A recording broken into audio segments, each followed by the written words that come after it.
Wagwan people, welcome back to the Catabolic Window podcast. We have got episode 67 in your ears, and this week we're going to be talking about, are you ready to do a photo shoot and all get in like fucking really good shape? I've sworn already. Algorithm hates us. Mate, fucked it. The algorithm's gone. Oh no. Another one? Jeez. Do you remember when we were trying to not swear? Yeah, and I failed that. I single-handedly tanked that whole thing. It lasted about 2 podcasts. No, I don't think it even lasted 2 podcasts. The thing is, we didn't even get that good of an increase in interaction. You know, I think the swearing is personality, bro.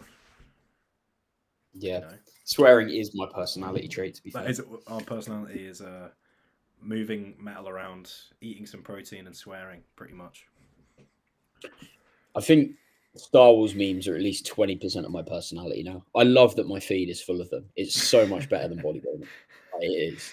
Mate, to be fair, consuming bodybuilding content does get tiring after a while, doesn't it? I've found that with a lot of podcasts now. Like, I'm listening to them, I'm like, bored. I've heard this. Yeah, cool. I'm bored. And I'll just listen to like random other stuff. Mate, exactly. The best feedback I've had on our podcast is that we chat shit. And I think there's too many podcasts out there that are trying to, as much as we're going to talk about if you are ready for a photo shoot, we're going to play about with it a little bit. We're not just going to eat our food, we're going to play with it on the plate. That's what the podcast is, when you play with your food on the plate and then you eat it a little bit. I'll play with your mum, mate. Jeez. No. How's your week been, big man? Terrible, bruv. I'm really tired because I've been dieting. That's not true. I'm tired today. Already? You've lost all your muscle, yeah? I had an inquiry yesterday at 10:30.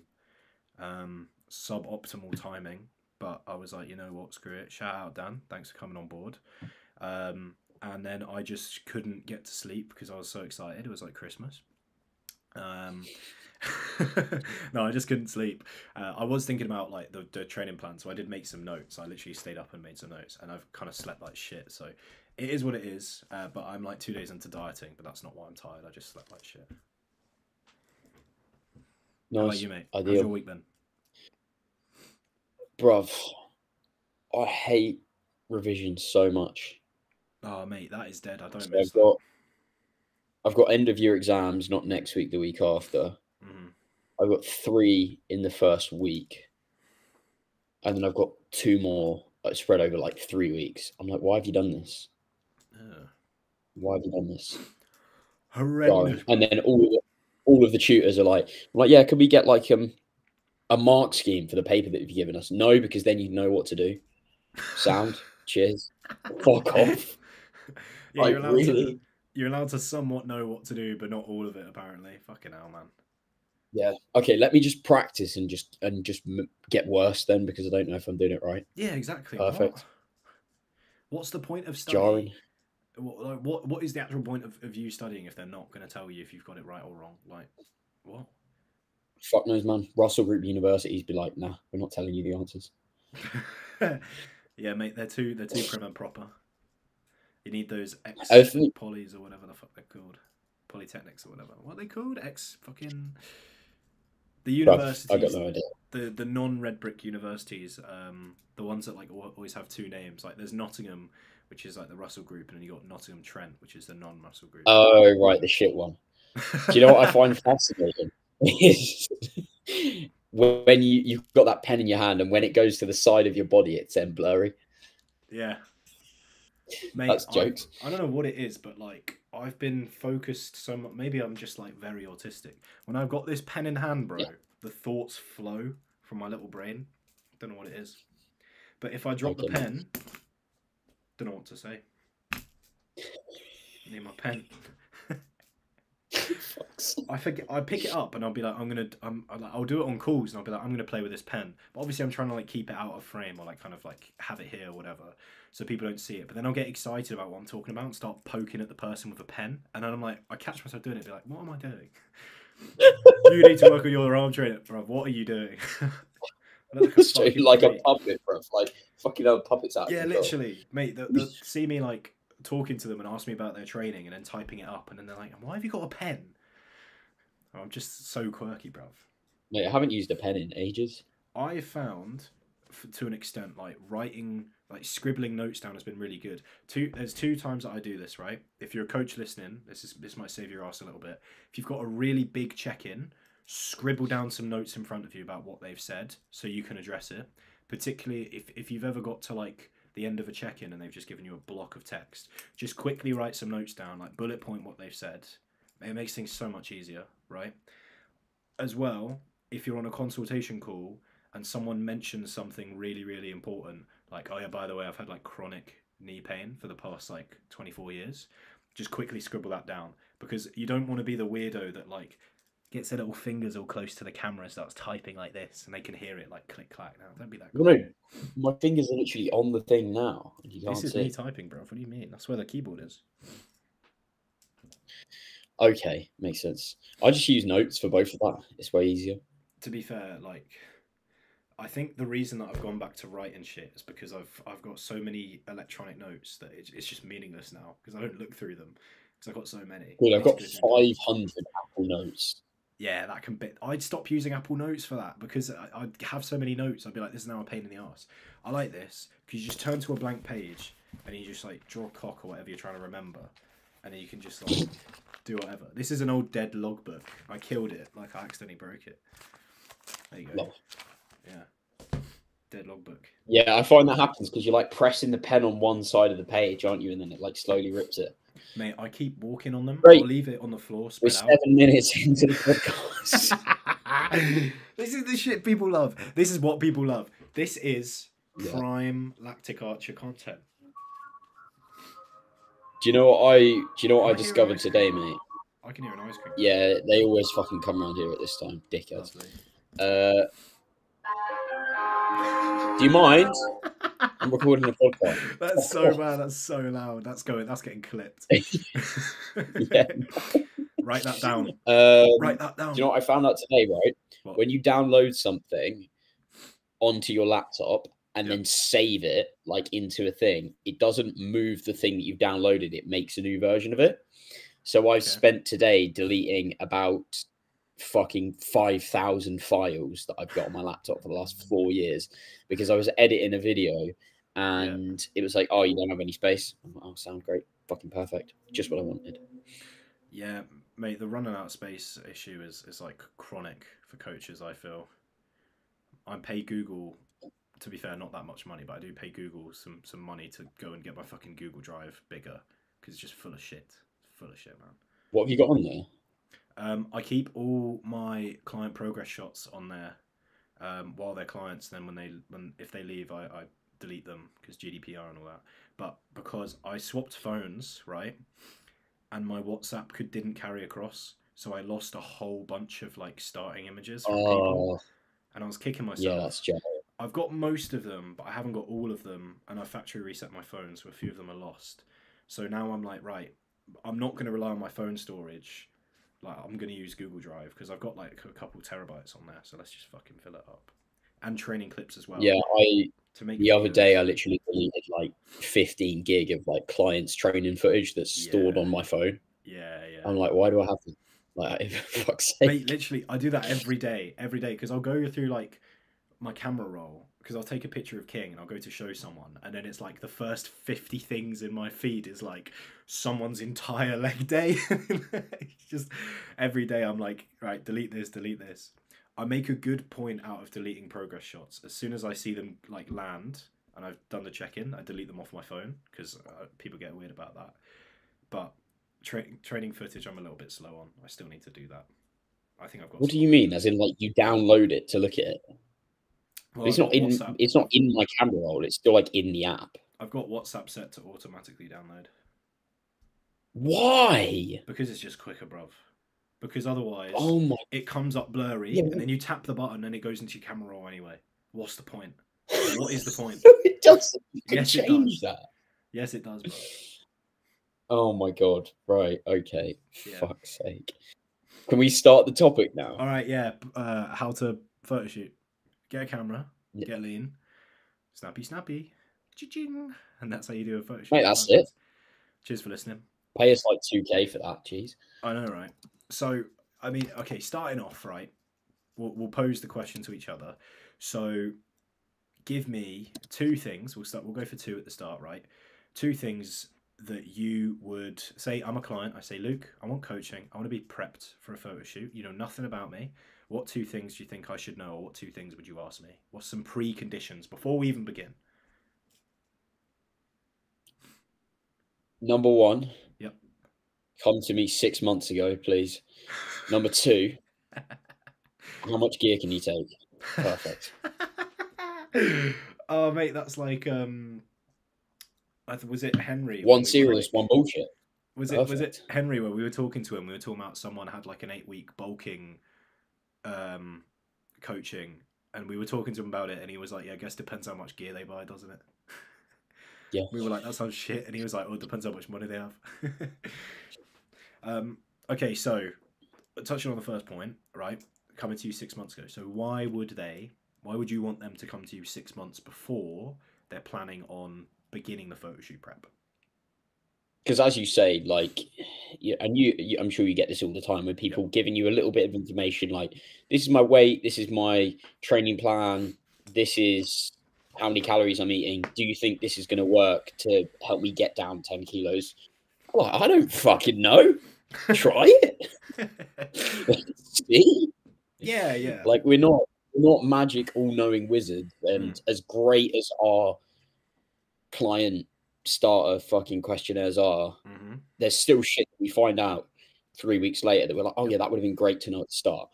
And the more of that stuff that you can work out before you're trying to get, I have dick veins everywhere, lean, is very fucking useful. Yeah, I think, like, I was talking to an ex-client about this today, actually, and he was talking, because I was talking about how I started. Can't talk to your exes, mate. I know. You've got to come off. Evil. Block him.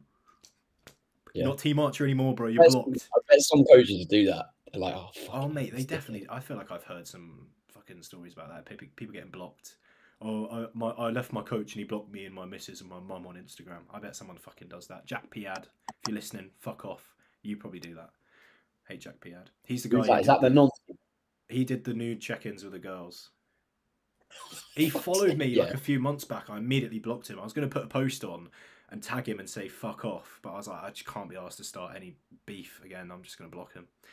But he got called out by Bridgman and he's still got a career. Anyway, right. Anyway, fucking hell, I'm yapping. Right. You are. Yeah, bro. Like, I've saved all my energy for this. Clearly, not even for upper B. It's just all for this. I think, as you said, and as I was talking to an ex-client today, like, the success of your fat loss is almost set up by how you manage that period beforehand. Like, if we look at my fat loss currently, I was eating 4.8k calories, roughly 2 untrapped meals a week, barely any cardio, barely any steps. Now, we've been able to pull down to 3.4k, 1,400 calories less every single day than I was consuming. That's over 7,000 calories a week, or over 10,000 calories a week, I think it is, that I've been able to pull off. Do you think most people can do that? No. Why? Because they've never committed to a gaining phase. So well, I think part of the reason that you were getting at with the, come to me 6 months beforehand is, it gives us great wiggle room with the diet, but it allows us to actually kind of set you up to get you in that position. Like, if you come and you're kind of skinny fat, not carrying a lot of muscle, food's low, activity's high already, and we want to get significantly leaner than where we are, it's going to get really uncomfortable, which isn't necessarily a bad thing, but it's not going to be perhaps the best outcome that we could get from that situation. It reminds me, in a business sense, like Dan and Mike from Business and Banter always say this, that if you need, so this is one for the coaches that listen, because we know you're here. We know you fucking if you need clients now, post better content 6 months ago. Yeah. 100%. Which is, it's not just gonna magically happen. Like, you need to do the work beforehand in order for it to go well. So to almost port that over to fat loss. Okay, if you want a really fucking good fat loss phase where you like look awesome at the end of it, spend the last 6 months building muscle and being fucking diligent with what you're doing. Don't expect to go like all in right at the start and somehow be fucking twice as big at the end of it. Well, mate, look at your prep compared to like your last mini cut. Like, Do you know what I mean? Like, and Dude, that's I lost more weight in my last meal cut. exactly, exactly. And you looked infinitely better, and you were way heavier. Yeah, obviously there's time as a differential factor there. Like you've got more muscle, sure. So technically, every diet we should, if we get to the same level of leanness, look better. But if you compare our earlier diets, where we just kind of dieted down to look like normal people, to then now when we diet down, we look like lean amateur bodybuilders. I think that's fair to say. Hopefully, I don't know. We look better. We'll go with that. I think we can all agree on that. We look a lot better, and that's because we're able to set things up. Like the beauty of a gaining phase and a dieting phase is they just work so well hand in hand. Like the diet sets up the gaining phase so tremendously well, and the gaining phase sets up the diet so tremendously well. If you can diet effectively, you're gonna fucking gain well. If you can gain well, you can fucking diet effectively. They just link to one another so well. Yeah, man, because do you know what I did before prep? What? Maintain my body weight for a year and just like try to maintain. Fucking great. Worked Yeah, exactly. well. Yeah. Exactly. Whereas if you'd have slowly pushed food up, gained more muscle, definitely improved your training. But if you'd have got food higher, if you got expenditure a little bit lower, if you kind of blunted your appetite a little bit, and you actually got yourself more muscle mass, then you'd be able to diet on higher food for longer. You'd be able to manage energy levels a lot better. You'd be able to look a lot better because you're carrying more muscle. There's just a hell of a lot more progress that you could have made. And again, like kind of talking about my diet, like granted I'm only like 2 days in, but the first 4 weeks of this should be I know, right? The first 4 weeks should be absolutely piss easy because of how high my food was.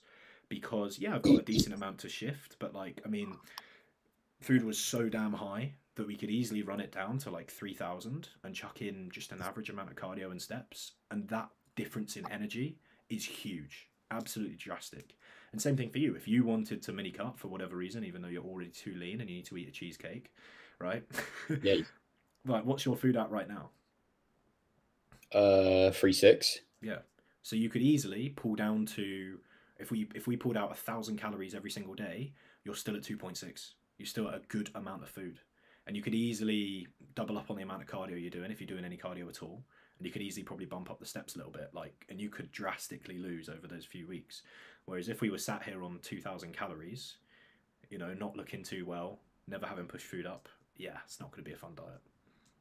So to boil that down, the prep starts way before Yeah. the start date of it. Yeah. And that's all of that stuff that makes the first month, as you say, so fucking easy. Yeah. Where now you're like, oh, thank fuck, I'm eating less food. This is amazing. Yeah, you're happy to be doing it.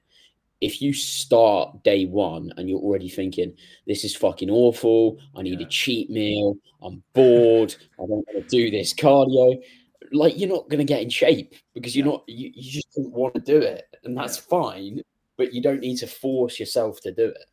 Having a drive to look a certain way is fantastic, and it will propel you forward. Like currently I want to look leaner, which is why I'm doing it. But also there's a few other things at play. I mean, I'm sick of being this heavy. I'm sick of having this much food. Like there's multiple things at play where we've kind of got up to a point where you don't always need to get to this point, but getting to the point where you're like, okay, I can take food away and not fucking miss it. I can take some body weight away and not miss it. I can add in a bit more rigidity to my current habits and not miss it. You know, I've had enough time away from my last diet to not be like, oh, more cardio, more steps, really already? You know, like I've spent some good time away from it and I'm ready to do that again. But yeah, if you go into it like Luke said, just wanting to diet, but already being like, yeah, I want to get lean, but I'm really fucking hungry today. Like, it's not a good start, mate. It's concerning. Yeah. So in terms of then, once you get started, you need to know what you were doing before in terms of food, training, cardio, expenditure, so that you can make that initial adjustment. And the initial adjustment should see things move along really, really well. If you've done a shit job of preparing beforehand, you pull out 500, 750 calories and fuck all happens. Yeah. Like that's not where you want to be. You want to see things move very, very smoothly. And for the people that aren't as interested in as getting as big as possible, maybe you don't push it as far as Jack and I are willing to do. Yeah, of course. But you should still have a good idea of what you were doing beforehand and spent time building muscle. So saying that, how long should people leave to get themselves in very good shape? It's entirely going to come down to two things, I would say: body composition and dieting experience, right? If you've got someone like myself or you who has more experience dieting and pushing things a little bit faster, we don't need as much time. If you're very new to this, or particularly if you've never been this lean before, or if you've got a lot of things going on as well, like say you've got a really busy job, you've got a lot balancing going on in social life, you've got a kid, whatever, stuff like that, is going to mean that you should probably I don't know where I that love came it. That's what you want. from. Just drop it in. But the less experience that you have, and the more the more external things you have going on, probably the slower and the longer I would leave it. So it's all going to come down to a few things. But let's say even if you're in a very stressful situation life wise, but you're already very fucking lean, cool. Like you can probably not give yourself that much time in the diet phase because you're already lean. So it's just going to come down to what realistically is sustainable for you, and that's maybe as well worth getting in with a coach and kind of giving them an idea of what your experience dieting wise is, and maybe see under them, get an idea of how do you handle diets as well. Ideally, if you can, before a photo shoot, it would be good to diet with a coach once, just to see how do you respond to being that lean. Are you actually capable of getting that lean? How quickly can you get there? Because you might be better than you think as well. That's another thing to point out. If you grew up very, very lean, you might just easily go there and be like, cool, I'm happy with that. Yeah, like there's always people that you sort of start taking them through a fat loss phase. You're like, I did not expect this to happen this quickly, but Yeah. I'm fucking here for it. Like, let's go. Yeah. But within the like bodybuilding world, we tend to think of okay, we're going to diet for 8, 10, 12 weeks straight. Mm. No, you've got a week away in 5 weeks' time, and then Yeah. you've got the summer holidays. So there's like at least 2 weeks there where you're doing shit with your kids. So Mm. you can't diet then either. So what we've actually got is like 5 weeks, Yeah. 4 weeks, 7 weeks, where you've Exactly. sort of got to feed in like diet breaks and that sort of thing. Not necessarily because you need it, but because it's just fucking way too inconvenient to Yeah. do it otherwise.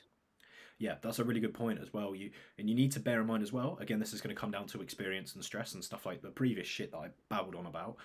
If you're You babbling on, fucking can't believe that. I know, right? Like, let's say you've got that first holiday towards the start of the diet, might be pretty easy to handle. Food's high, you've not been dieting that long, cravings are pretty low. Towards the back end, maybe even if you've got a weekend away, the chances of you potentially going a bit overboard are much higher.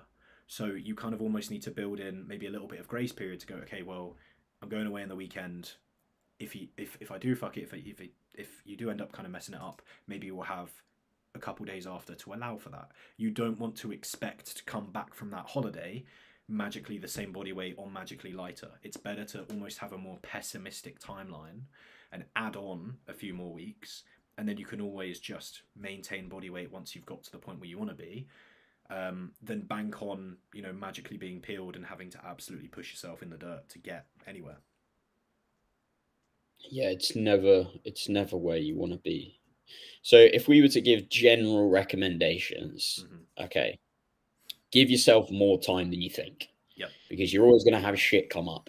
Yep. Like if you're trying to get the leanest you've ever got, it's gonna be harder Yeah. than you think you need. Like if you've got some sort of just about okay, maybe there's some abs there.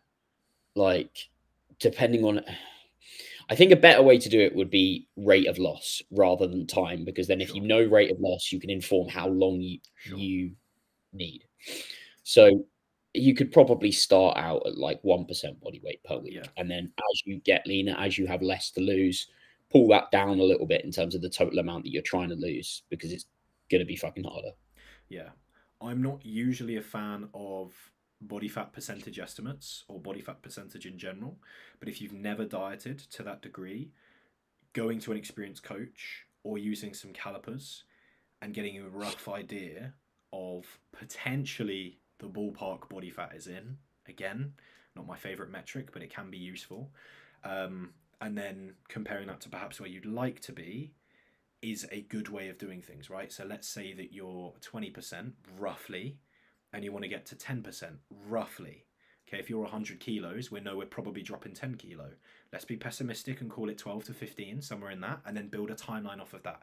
Because if you've never been that lean Pessimistic before, is code for you're small, bro. well, maybe, who knows? Maybe they're huge.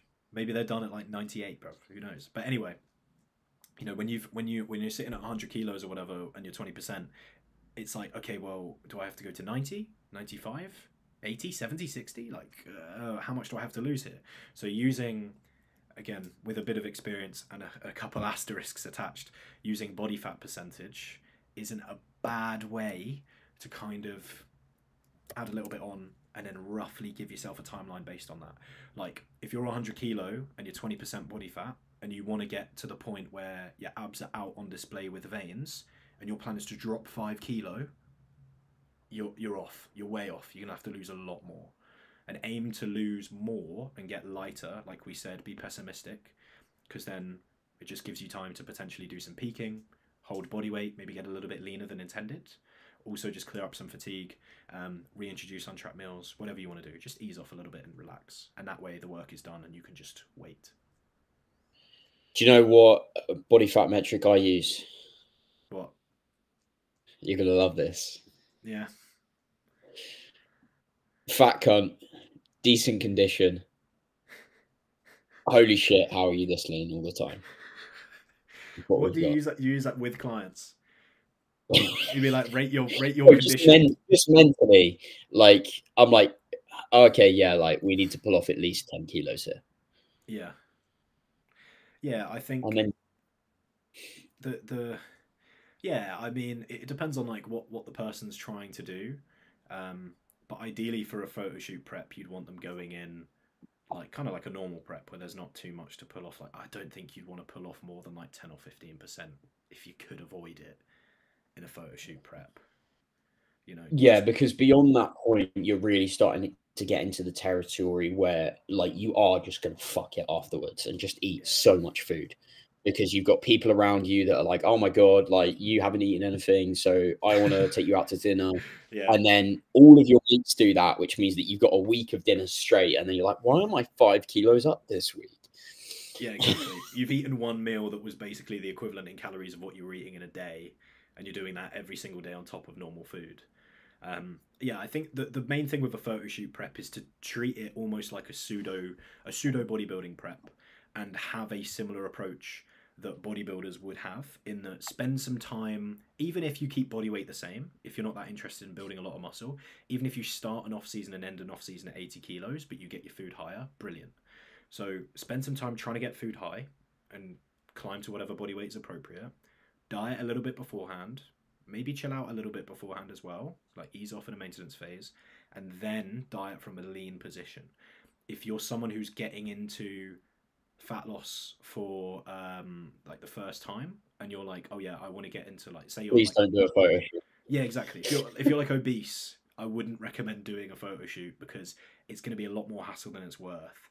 And remember that the goal isn't just the photo shoot, the goal is to maintain what you've got.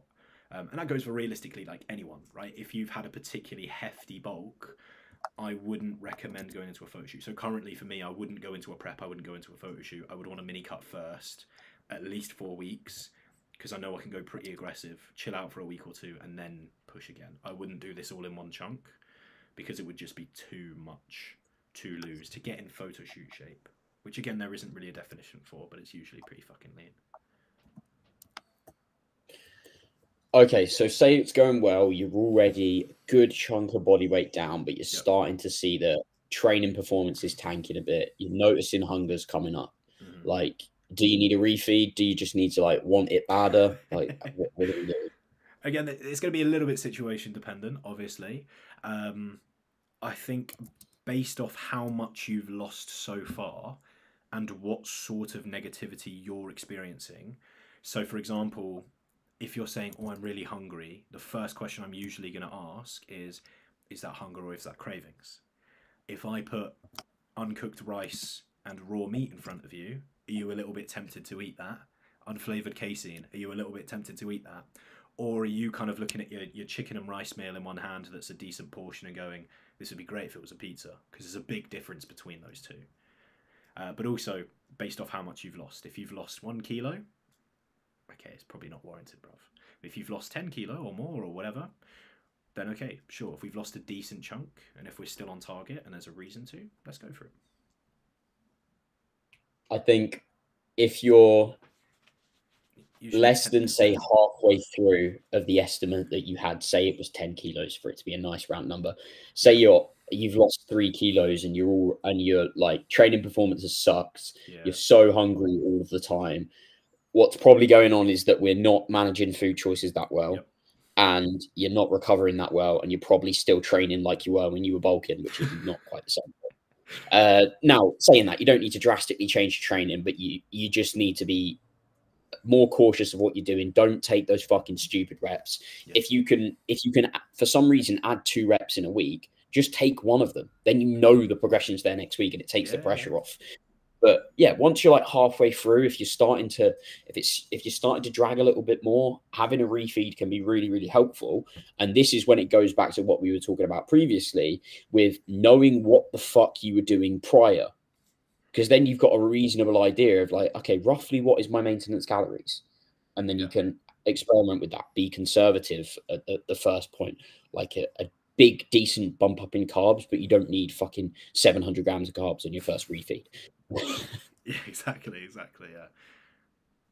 Yeah, I think talking about kind of the route that we both went down before saying yes, go for a refeed is look at what the issue is and look at what could be causing that issue.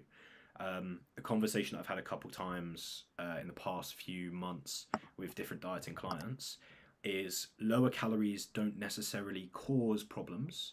They just tend to highlight them or make them more common, right? So it's not necessarily the case that eating a low-calorie diet is going to give you energy issues. It's not necessarily the case. It's going to make energy availability and generally feeling energetic harder, but it will start to expose certain flaws of your lifestyle. Like if you're sleeping like shit, but you're eating 5,000 calories, it's kind of easy to get away with.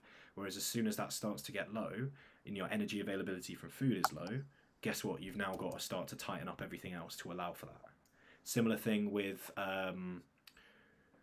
performance in the gym as well. If your performance in the gym starts to absolutely tank and you've looked at the quality of your training and it's fine, again, if your sleep is shit, if your if your training's bollocks, if you're absolutely slamming yourself with caffeine every single session to the point of developing a tolerance to caffeine as well, when you're bumping up the pre-workout scoops more and more and more, the issue isn't that you're on 3,000 calories instead of 4,000 or 2,000 instead of 3,000. It's that you're just not setting yourself up for the most productive way of getting the most out of what you have currently. So you're using food as a bit of a bandage to cover up holes in your lifestyle and approach. Yeah, man.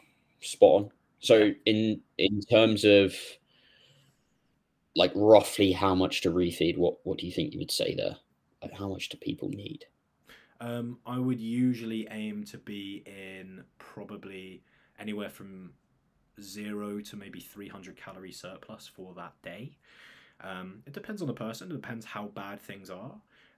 If you were to say line it up with, like, if training performance was bad and you were happy with how their etiquette in the gym is or their training hygiene, then it might be worth taking a deload alongside, and then you probably don't need to push food as high because you're already training hygiene. I don't know what to call it. It's like sleep hygiene. That's training hygiene. Get that tattooed. We're making that a thing. Training hygiene, yeah. Write that down. For fuck's sake. Yeah, like if anyway, if you had someone doing a ton of cardio, steps and training, and you pulled all of that away, you probably don't need to push food as much because the amount of energy that they're expending and the amount of demand on them is already being relieved. But yeah, anywhere from 0 to 300 calorie surplus for the day, depending on where they're at, the amount of days that you do it for, again, depends where they're at. It depends how bad fatigue is, it depends how much wiggle room we have, and it depends for the main reason that we're deloading and anything else that we do alongside. Yeah, like a rough number that you could say start with would be something like, including the carbs that you've already got within your diet, like starting around, say, 6 grams of carbs per kilo, and then going up a little bit higher from there. Again, this is fucking random ballpark numbers. Try it and see what happens. Exactly. And you'll notice that me and Luke had different ways of figuring out You what must be sort wrong of then, mate. exactly what There's sort of, only one right way to do things. If it's not my way, you must be wrong. I was going for 5.9 or 6.1 usually. That's kind of my approach. Yeah, makes sense. Yeah, it's Not more 6, precise. exactly. More precise. You're going to have Yeah. 133.4 carbs today, bruv. Exactly. Bang Sound. on. But yeah, so Makes sense. the approach that you use is going to be dependent on where you're at. But the goal realistically is to minimally take away from the timeline that you've got in place, so that you're not behind. Clear up a little bit of fatigue, clear up whatever issues you've got on, and get yourself in a position where you can continue to push on. Whether you need to do that aggressively, not aggressively, over 1 day, 2 day, 3 day, that's completely up to you. You might take mine or Luke's approach and notice that body weight drastically drops, and then you can do it for a few days in a row and get away with that. Cool, fantastic, brilliant. Maybe you pull out cardio or training, you keep food the same, again, similar response. Cool. But You know what's happened there, mate? What? You've lit up the metabolism. Yeah, bro. Yeah. I had to. You were in starvation mode before, bruv. You were in starvation mode, and now the metabolism is ignited, bruv. Fucking hell. Jarring. Okay, so what about when you're like a couple weeks out? What do we want to look to do then? Definitely ease off the deficit, 100%. Ideally, we'd want to have, again, it's going to depend on how muscular you are and how advanced your physique is. But ideally, some form of peak would be nice, even if the peak is just kind of easing off and getting to maintenance, and then having a little bit more carbs and fats the couple days beforehand, and easing off in any training and cardio and steps. But yeah, ideally, slow it right down to 0, and then have a little play around with some peaking based on how much muscle you have. If you don't have a lot of muscle, you're not going to have to peak that much. There's not too much to peak. If you've got a lot of muscle, your peak will probably be a lot more bodybuilding, a lot more advanced. Also depends how lean you get as well. If you're not that lean, then you don't need to peak as much. If you're not lean, nothing's going to make you lean in the space of a week. Yeah. And if you are lean, you're probably going to look pretty good anyway. Yeah. So, especially for your first time, a general thing, like, I don't really think you need to fuck about with water and sodium that much. Like, just eat more food, please. Yeah. So say you're a week out, okay, right, training, what do we want to do? Probably have your last leg session like a week or so out, because your legs are going to be pretty inflamed, and then you literally just go down that hierarchy in terms of like size of body part and how long you get on with it. If you've got a shit chest, like, do your chest on your last training day so that it's a little bit fuller and you can load a bit more carbs into it. So what I would do is say a week out, get up to maintenance, mostly through, say, dietary fats and protein at your normal level. And then a couple of training days, you could do legs, you could do a push, you could do a pull, you could then do one more push day, and that'd be the start of your loading day because you've got a shit chest. So that's what you're going to do. And you do like 2-3 days of higher food, a bit around maintenance of carbohydrates, and then fucking a day to not look like a fat mess, and then shoot. Do you, I suppose, like when I did my show, I didn't eat the day of show day. Mm-hmm. I've not tried eating the day of show day, so I don't know what it's like. But what's your experience with that sort of thing? Usually, like what you've done. Because photo shoots are prepped ahead and you usually know what time of day you're going for them. When we're doing not like, yeah, well, you're going to be on 11 a.m. Yeah, they 2 p.m. Yeah, exactly. They're always like late. Mate, that's why I loved being in teen, because it was literally the first class. I'm like, you can't fuck this up, surely. And they did. Really? How late were they? Like half hour. It could be worse, I guess. Actually, it's still pretty fucking bad. What am I on about? Anyway, so when it comes to that peak, usually I get someone to take more and more pictures a bit more frequently. Probably with Dan, we got pretty much daily. Preferably nude. Yeah, exactly. Yeah, the Jack P ad approach, bruv. I'm rinsing him this pod. Jesus, I'm out to kill. Oh, mate. As close to daily as possible, just because the main part of the peak, like Luke said, especially for if you're you're not a fucking crazy hardcore bodybuilder, or even if you are and it's just like your first time doing a photo shoot, you don't need to peak crazy. It's just managing fatigue. You're gonna look best when you're not fatigued. So making sure that as we peel back training and as we introduce food, okay, your shots are actually looking better. or your shots are looking about the same and scale weight's starting to tick up, because that's usually a good indicator as well that we're getting a bit of fullness alongside. So if you look the same level of condition, but we're getting a couple pounds heavier, cool, brilliant, as long as that condition doesn't go. With Dan, I got him to take pictures when the photo shoot would be, and I just said, however many meals you usually have, keep to that. There's no need to dick around with it. If it's one meal, have one. If you don't normally eat at that time, don't eat. He had one meal. He had his meal at his usual time. He's pretty robotic with it, which is brilliant. It was always the same meal, especially for peaking. That's really nice and reliable. And then shots were always at the same time. So all I had to do was just manage everything else around that. And as long as his shots were looking really, really good, fantastic. I'm not really going to play around with doing 2 meals versus 0 meals, because we've got to travel to the shoot. I don't want to overload him with food. We've also got to chuck him in a car. He's got to do a little pump up in a cold room. It's just not worth playing around with that extra stress of being like, right, mate, you looked better when you crammed in 2 meals, or the shoot's at 11 a.m, but you look best at 3 p.m. So I want you to wake up 4 hours early and start your eating 4 hours. Like, no, it is just pointless. It's absolutely pointless. As if you already look good, as similar to what you were already doing would be an idea thing. Like, I know some bodybuilders will, like, if they can, train at the rough time they're going to be on stage, like a couple of weeks out, which could be a thing to play around with. But again, it's not that deep. It's really not that deep at the end of the day. It's not like you're doing a fucking training session. Like, you're going and you're getting the 5 kilo dumbbells and you're doing a set of 20, which is about 70 reps in reserve. Yeah. So that you can get a bit of a pump. And then you're going to stand there and fucking pose like this for like 10 seconds. And they're going to take some pictures. And then you're going to do some lateral raises, again, with the 2 kilo dumbbells, so that it's not actually hard. Like, it's not a fucking training session. Yeah, literally. I mean, we were there for like half an hour to an hour. I just got Dan to bring some squares bars and some Lucozades just to keep him like a little bit full while we're training. Nothing too crazy. It's not as if he's going to flatten off during the fucking session, but it's nice to have a little something, particularly because we didn't know how long the shoot would be. And then the start was pretty much me just like pushing on his arms while he's doing dumbbell laterals at the top to give him a bit more of a pump, and then him just doing poses. Like, that's literally it. And yeah, with training, we just tapered that down slowly. Coming into the end of the deficit, we pulled back volume ever so slightly, and then we just started dropping out the high demand days. Makes sense, bro. Makes sense. Across, I rate it. Yeah, particularly across those fucking demanding movements. Like, there's just no need for him to be doing so many sets of squats when it's like 2 weeks out from a shoot. You know, you can just do 1 or 2 high reppers, keep him sensible. And then, is that why he had no legs on the day then? Yeah, exactly, bro. He definitely had no legs. Yeah, sure. Okay, cool. got to do all the squats, mate. Yeah, exactly. Day before. Risk injury day before. Yeah, exactly. You want to go in and be like, I can't flex my quads because my knees hurt. And then you also want them to be like bags of water. That's what you want, basically. Yeah. And preferably do an Eddie Abu and like train while you're fasted as well. Yeah, exactly. I would say to people, if it's your first photo shoot, definitely bring some sort of food with you. If not for after, for during.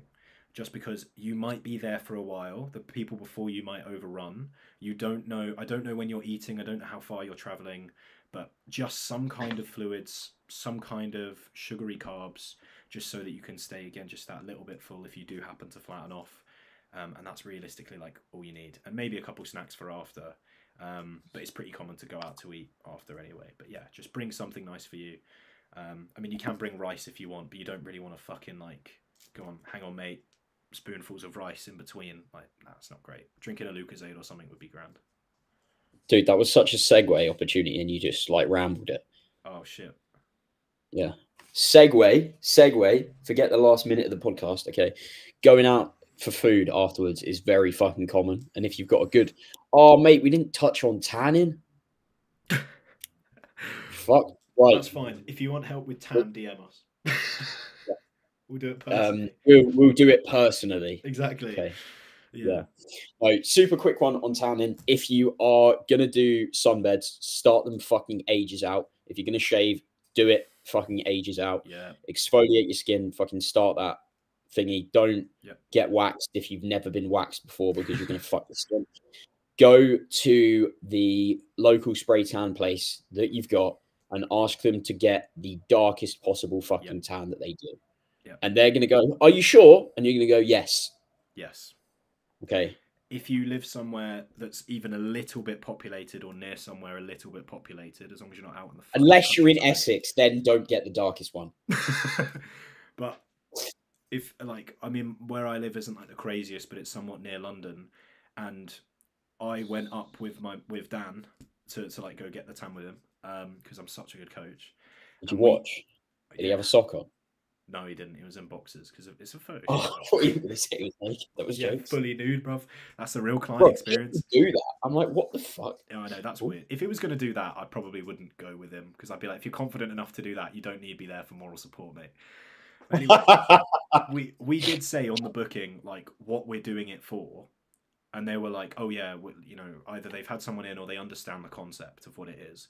So if you say, hey, look, I'm going for the darkest that I can, it's for a bodybuilding show or it's for a bodybuilding photo shoot, they will understand what you mean. And if they don't, you've already said go for the darkest. But you'd be surprised how many tanning places know about like what's going on, and they know roughly how dark you should be.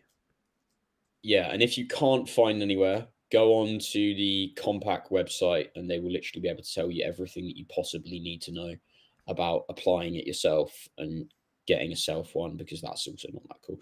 Could get some glaze, to be fair, be all right, but it's not the end of the world. So really, I don't think it's needed for a photo shoot, because you can play around a lot with the lighting. To be fair, the best thing to do though is contact your photographer, because they're going to know what is going to look best on camera. So if they tell you to get glaze, get glaze. Like don't skip on that. If they don't mention glaze, feel free to inquire. I don't think it's always necessary. They might, you know, again, they're experts in this field. So if they're a bodybuilding photo shoot photographer, they might be like, nah, mate, you don't need glaze. It's going to fuck with the way I've got it set up or whatever, or you'll use too much, or I've got some or whatever. Or do you know what you could do? Is you could ask them for their opinion and then do the exact opposite of what they say and do what you want to do anyway. Yeah, exactly. Show up out of shape. People love when you do that. Hairy, pale, out of shape. Yeah, even better if you don't dye it. And glaze just on your cheeks and like on your forehead, so it just looks really glossy. You got a glossy little face. On your ass cheeks, mate. Jeez. Exactly. Yeah. Okay. So what about food afterwards? I mean, it's straight back on plan. Chicken, rice, broccoli. Yeah. If you want to go back on plan, you can, obviously. I'd say, obviously, don't go and have a huge binge fest, because you're going to feel pretty woeful for it. If you photo shoot prepped, you're probably going to want to have a productive gaining phase after, so don't ruin your appetite in one day. And don't ruin your digestion in one day. Go out, enjoy yourself a little bit if you want to. Obviously, I'm not going to force you to go out and enjoy yourself.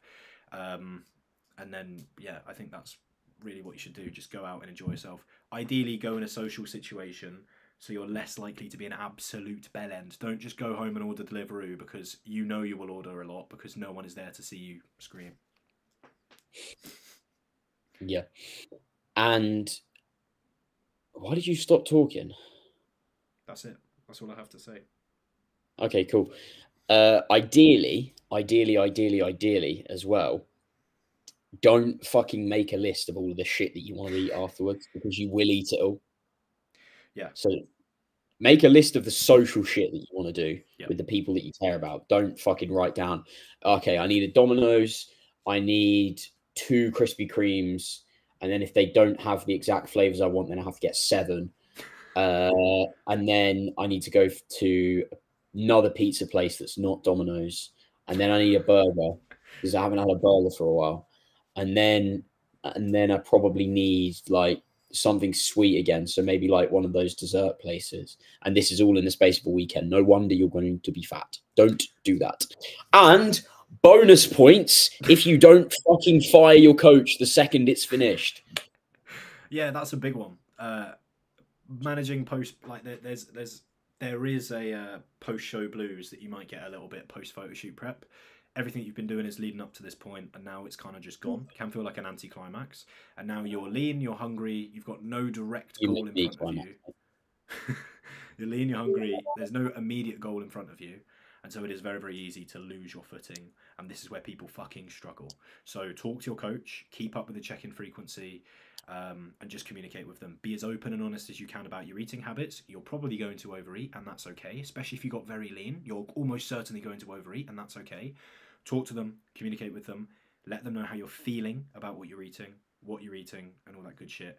The first, depending on how lean you got, anywhere from 4 to 8 weeks afterwards is usually the toughest. Once you pass that 8-week mark, for most people, if you've managed it to an okay amount, you should be pretty much good to go. But if you need more time, obviously feel free to stay on and keep talking to your coach. But I would anticipate, if you're tight on funds and you're kind of planning your coaching ahead, I would give yourself at least a month or 2 afterwards. Plan to stay with that coach and see how you go from there, because it is pretty important that you don't fuck it. You don't want to feel bad. You don't want to have these pictures and then be like, wow, that was cool. It's a shame I don't look like that anymore. That was 2 days ago. Class, mate. Fucking nailed it. That is everything. And I've got to go for a client check-in. So that's perfect timing. Good. Yeah. Right. Thank you very much. Thank you very much for listening, people. I've got the pen out so I can focus now. I know exactly what I'm going to say. And what I'm going to say is, save this on your stories, tag us, mate. Say, this is the best fucking podcast ever, and they didn't pay me to say this. And we will thank you so much. We'll even send you a post. Please do say that. If you say that, we will personally tan and glaze you in person. Not if you're a woman, though. Yeah. Sorry, that's weird. Fuck's sake. Okay, in a bit, bruv. Thanks, everyone. See ya.